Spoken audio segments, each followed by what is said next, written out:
Series জিতে দেশে ফিরবো। সিরিজ জয়ের দারুণ সুযোগ ছিল বাংলাদেশের সামনে। নিউজিল্যান্ডের বিপক্ষে দ্বিতীয় টি-20 তো সফরকারী আজ শুক্রবার ভালো অবস্থানে ছিল। ম্যাচ পরিত্যক্ত হওয়ার পর সংবাদ সম্মেলনে এসে রিশাদ হোসেন বলেন, কোনো আফসোস নেই, যা কিছু হয়েছে আলহামদুলিল্লাহ, আমরা চেষ্টা করবো পরের ম্যাচ জিততে। সিরিজটা নিয়ে দেশে ফেরার জন্য এত বড় একটি সুযোগ পেয়েছি, আমরা ইনশাআল্লাহ চেষ্টা করবো কাজে লাগানোর। আমরা জেতার জন্য নেমেছি। বৃষ্টি নিয়ে আমাদের কিছু করার নেই। আজকের ম্যাচ বাংলাদেশের ফিল্ডাররা 2 ক্যাচ মিস করেছে। এ নিয়ে রিশাদ হোসেনের ভাষ্য, এই সিরিজে আমরা কোনো নেগেটিভ চিন্তা করিনি, ক্যাচ মিস হতে পারে, পরবর্তীতে আমরা এরকম হবো না ইনশাআল্লাহ।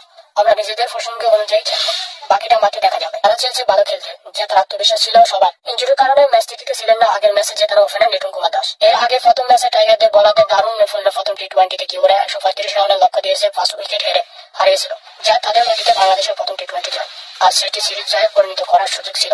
শান্তদের সামনে শেষ সুযোগ কাজে লাগাতে বছরের শেষ দিন 31 ডিসেম্বর সিরিজ টি-20 কিউদের মুখোমুখি হবে বাংলাদেশ।